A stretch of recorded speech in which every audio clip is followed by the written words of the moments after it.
Rounding basically makes people feel valued, and we've had such great success with that. Hello, everyone. Welcome to the Accelerate Your Performance podcast. I'm your host, Dr. Janet Pilcher, founder and president of Studer Education. Before we dive into the show, I want to personally invite you to go ahead and mark your calendars for July 22nd and 23rd because Studer Education is heading to Chicago. I can't wait to see you there for Destination High Performance, a very special event created specifically for K-12 leaders.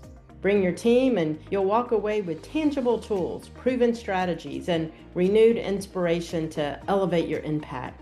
This is also a fantastic opportunity to network with other leaders who are deeply engaged in the challenging yet rewarding work of continuous improvement. To learn more and secure your spot, visit studereducation.com/events. I'm looking forward to sharing this conversation with you today, because Douglas School District in South Dakota is taking gratitude and recognition to the next level. In fact, if you're looking to hardwire gratitude as part of how you operate, Superintendent Kevin Case and his team are a model example. With over 30 years in education and 22 of those as a superintendent, Kevin brings no shortage of wisdom to our conversation today. As he heads into his 5th year at Douglas, his passion for continuous improvement and big picture thinking is as strong as ever. As we talk today, you'll hear firsthand about his focus on building strong team cultures and creating sustainable practices. So let's get started. It's with great pleasure that I welcome Kevin to our show today. Kevin, welcome. Thank you. It's a pleasure to be here.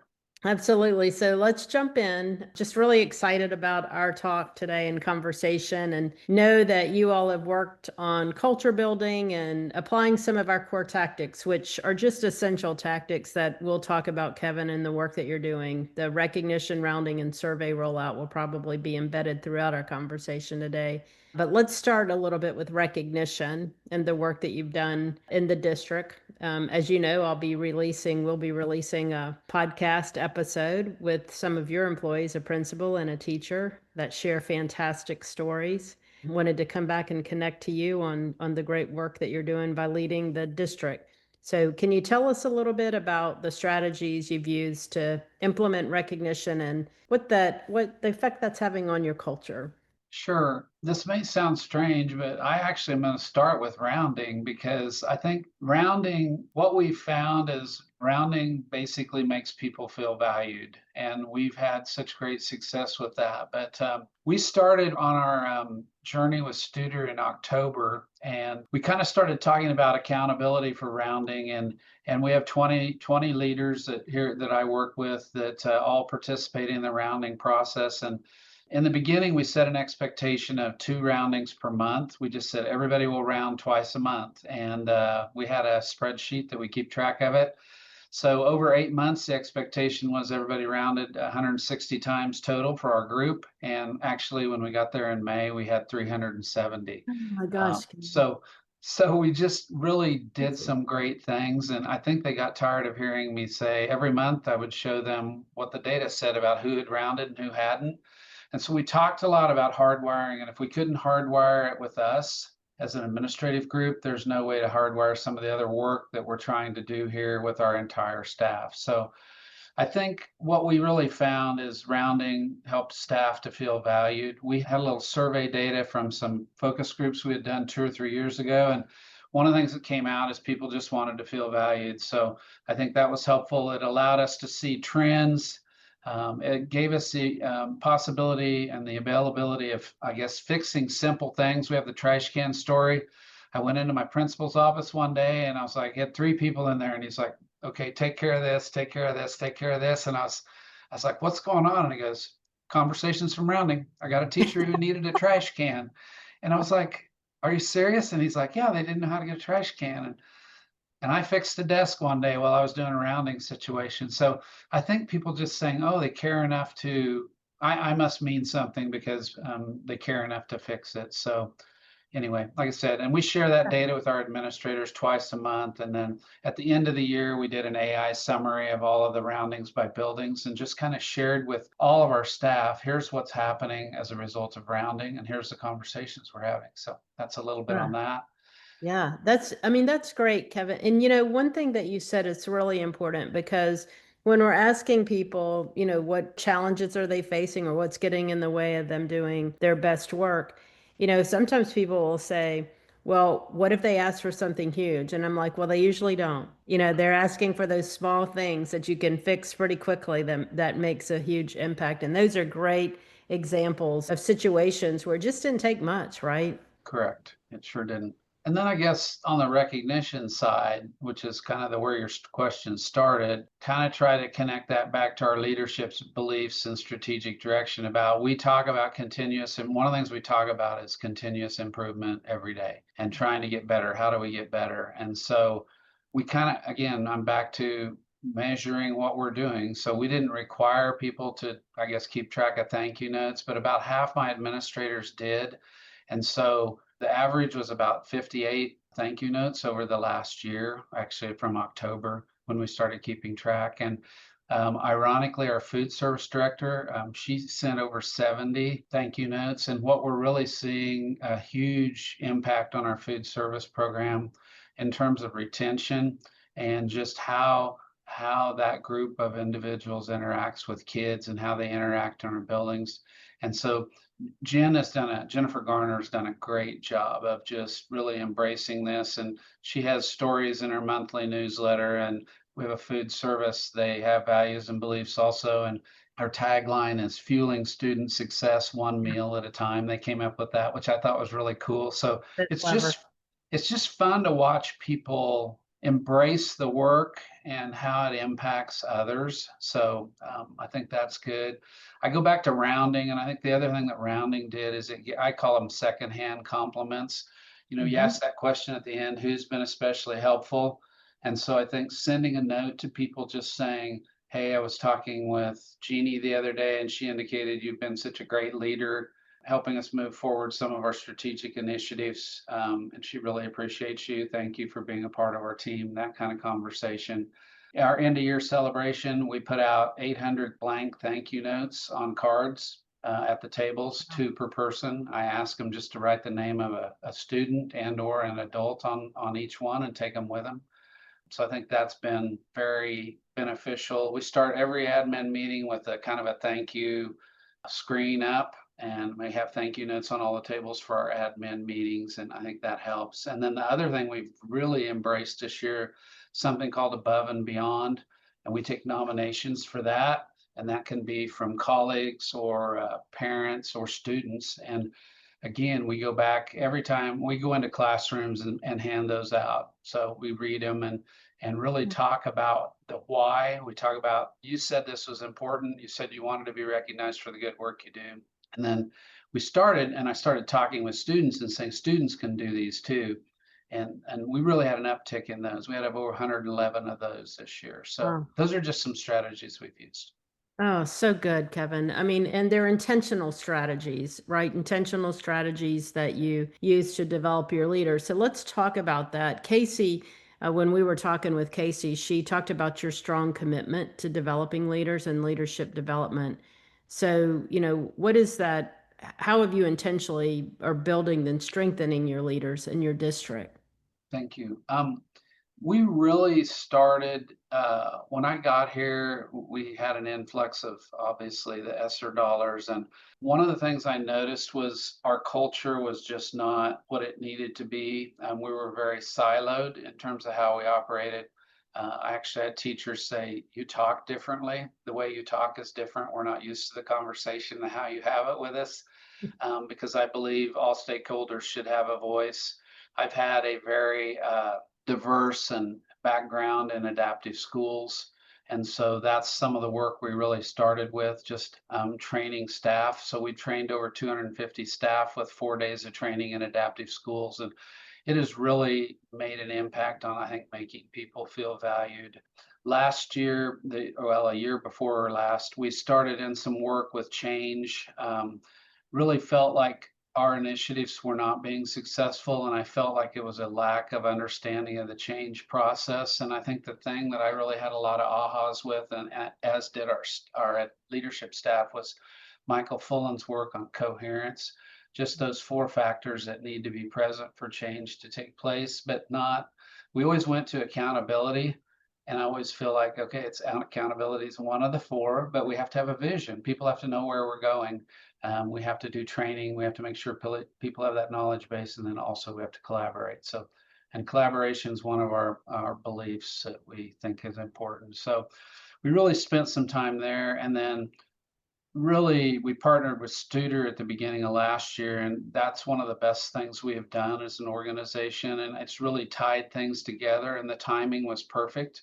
Had we have done it a year earlier, I don't think it would have been as successful, but we had done a lot of background work. And again, going from those random acts of improvement to really how do we align those? So the arrow, everyone knows the arrow graphic. They've seen it on numerous times. So we try to talk about that a lot. So this summer, I think one of the key things we did, and working with Casey, is our buildings all do building improvement plans for the next year. And principals have always done them on their own. This year, when Casey came in late May, we spent time and we had 70 people at that planning session. So each building brought a team, and then we also had a couple central office teams, and we also had every department. So maintenance, transportation, food service, and technology had a team there too, to really start to work on how do we get better, and saying all your voices are important to the work we're doing. And then I had a little extra money, and we were able to do an Aspiring Leaders Summit, and we had another 50 people at it the day after we did the other training. So we really hit people hard. And what we talked with that group about is we introduced PDSAs to a larger group. And then we also gave them the opportunity to start to say, what is it you want to get better at next year? It can be small, it can be classroom, it can be a group of people working together. So, and then we're going to be able to provide some ongoing support for those people virtually for the next 6 months. And the last thing, I think probably an important piece, is we promoted 4 people internally this year. So we moved everybody we hired in administrative role this year, we internally promoted. We didn't even open those positions up. 4 years ago when I got here, we had no one to put in those positions. Wow. So I think that speaks a lot for the work we've been doing.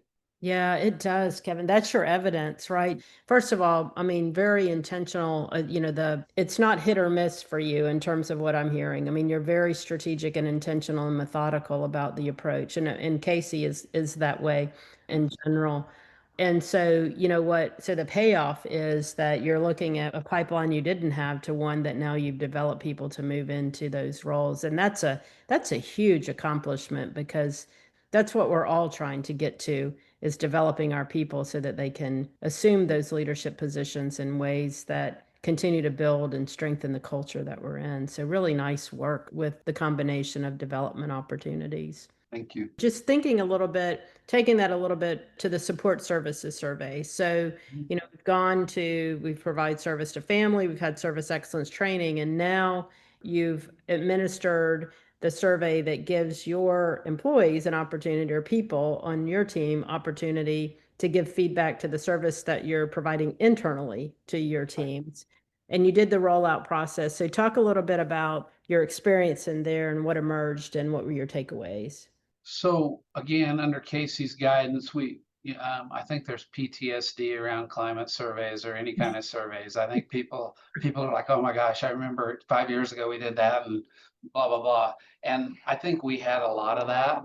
So I think having Casey lead us through that was huge. And again, Casey said leaders go first. So that's what we told our people. We're going to go first before we do our parent survey. And I think it was a really good process. And again, we didn't leave it to chance. We simply said, we have a meeting today, we're all meeting, and the first 20 minutes of the meeting is the survey. Everyone will do the survey. Well, I talked to him a little bit about just, this isn't about you saying good things about us. We really want honest feedback. And I think that's one of the things Casey told us from the survey. She said, I was really impressed with the nature of the feedback that you received. She said, your people, from what she could tell, our people were honest, and I felt that way. I felt good about, the area that they said continue doing, which was kind of that attitude. Was it a nice experience? Did you receive service with a smile? Basically, they said, we feel like you're here for us. Some of the things that came out that were interesting was they appreciated the fact that we don't judge. Mhm. We're there to answer questions. And we've talked a lot about that. We talk a lot about curiosity. If you listen to our team, it's funny to hear we use curious a lot. I'm curious. I would like to know more about that. And at first it was really awkward. And again, that's part of that adaptive schools training too, that I think that I brought with me. So it's been a natural. I think one of the things I'm good at is asking good questions, but I think it's one of the things our team has gotten much better about. So they also said, we appreciate the fact that you don't jump right into problem solving. You actually help us walk through that process, guide and assist us. And I think the big thing we heard this year is just more visibility. And I think we've talked a lot about just being out and about more and being intentional about when we're out and about. Our campus is unique. We have 2,800 students, 5 buildings, and we're in a 2-block radius. So I can walk all of our buildings in 45 minutes in a morning, say hi to people, just Great, check in. Kevin. So our area growth on the survey was systems and operations, which was no surprise to me. We have been a district of 2,800 operating on a philosophy that we're a district of 500. So our systems and operations is in need of getting better, and we've known that. So we spent a lot of time having conversation about that. But the thing that really came out that we're really working through right now is the pause button, if you will, is what I call it. So, and I knew it was an issue. I'd get frustrated. I'd be like, Principal A would call, and they'd call Ann, and they'd say, "Hey, this is going on. It's a personnel issue." So then Ann would come talk to me about it. In the meantime, Principal A would call Tim and say, "I've got this personnel issue, blah, blah, blah." So then when Tim would come talk to me, or Ann, and I was like, it's like the telephone game. And so It really is. what we came up with is principals need to better understand our roles and who they call for what. But Mm. more importantly, our ability on our end to hit the pause button and say, "Hey, hold on just a minute." So what we kind of agreed to is when one of those comes in, we start to hear the problem and we say, "Hey, I'm going to hit the pause button. I think I got the gist of what's going on here. I believe these 3 people need to be involved in us solving this problem. We're going to get everybody together. We're going to have a quick conversation. That way we don't have to spread it through everybody." And that has been, we're not perfect at it Mhm. by Good. any means, but we are getting better at it. So I think Mhm. that's been helpful.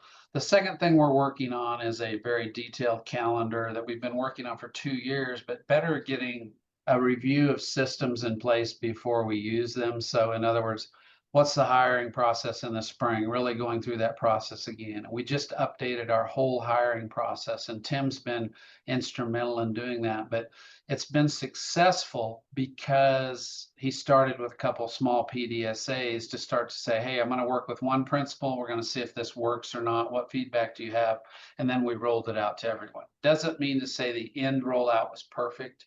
It just means it was a lot better than it could have been. So it's been fun to watch that and to watch our team grow. Yeah, and it's just so much engagement from multiple leaders and people, Kevin, really getting in and solving the problem. You're not having to solve that for them, but they're getting right in there and having those conversations. And as we say, people closest to the work are usually the best people to solve the problems instead of us. As I'm looking at what you've done in a very short period of time, you've done a lot. I mean, you all have really done great work in a short period of time. And as we close today, if you're looking back over the past year and then looking at how you set the stage for next year, what are your reflective thoughts as a leader as you end this year saying, I'm really proud of where we are. I'm proud of what we've done, and it sets the stage for our future. I think the key takeaway has to do with rounding. And I think even principals, I took a group of principals to DHP in Denver last year, and we were just getting into it. And they started hearing about the impact rounding had in other districts. So I think the impact rounding can have is huge, and I had no idea. And we actually did, our executive leadership team we didn't get done with everyone, but we did about a fourth of our administrative team. We did group rounding at the end of the year with them to talk about a reflection on what the year, we added a couple more questions, but it was huge. There's some things that happened in those conversations that were like, wow, let's fix this. There was something with our capital outlay process. We just were like, we dove in the next day and started fixing it because it just made sense to fix it based on the conversations we had. So I think that the other reflection would be there is a visible difference in our district in terms of how people treat each other after just 1 year with the recognition and the work we've been doing. So it's fun just to see the comments people make, the feedback you get from, like, I get feedback every time I send a thank you note, not every time, but more often than not, I will get a thank you email about the note I sent. And I'm like, you really don't need to do that, but that was greatly appreciated. Walking around the district and seeing thank you notes has been huge. And I think just seeing our kids start to get involved, because that was one of the things our parents said in their survey, the number one thing, and this was across the board, district-wide and in every building, is they want to hear more good things about their students. And I'm like, that makes perfect sense. That's what our staff wanted. So that was some of the time we spent at the end of the year. Every group had to work on what are they going to do to better provide positive feedback to parents and even central office staff, even custodial maintenance staff. We talk everybody. It's part of what you do. You've got to figure out some ideas, and we planted a few ideas, and some of them liked them and some of them didn't. Some of them came up better, but I think that was huge. As far as next year, we're really excited. Our high school, well, our district, I say our high school, I think it falls more on high school, but we've not done any portrait of a graduate work. We've not really had any conversations. We've looked at our National Student Clearinghouse data, and it's not really positive in terms of, the success rate we're having with kids moving on to post-secondary. And I'm not talking about 4-year, I'm just talking in general. And so I think the portrait of a graduate and engaging our parents in a deeper conversation and our staff about what do we want for our kids. South Dakota has some incredible things going on. Dakota Dreams Scholarship, which is basically if you commit 2 years to South Dakota, they'll pay for 2 years of education for you. Our kids are not taking advantage of it. And we live 12 miles from a 2-year school that is extremely resourceful. So I think looking at that, and I may or may not use a proper term, but I think some pillars of excellence. We've looked at some of the work when we've been over at T and working with them and learning from them. The pillars of excellence, just really trying to narrow in our recognition levels and kind of we like what our kids are doing, but we want them to go deeper when they recognize people. We like what parents and staff are doing, but how do we align that better with what we believe in and what's important? So those are two things I think that are really exciting for where we're headed, and then kind of dialing in our scorecard more. And I'm looking forward to our staff survey. Because of the rounding we're doing and just internal bandwidth, we didn't feel like we could do the staff survey this year. So we did parent, and we did the parent caregiver and the student one. But we're looking at September, October to do a staff survey. So I'm looking forward to those results and what they bring to us. So it'll be exciting. Yeah, that's so good. And Kevin, I did, as you were talking, I remember our connection in Colorado and Denver, the Denver area last year. And so I remember that well. So glad that you joined in our network. And I'm so glad of just the work that you're doing. Again, just so much work, very methodical, very intentional with your leadership. So thank you so much for what you're doing and your leadership. And thank you for your partnership.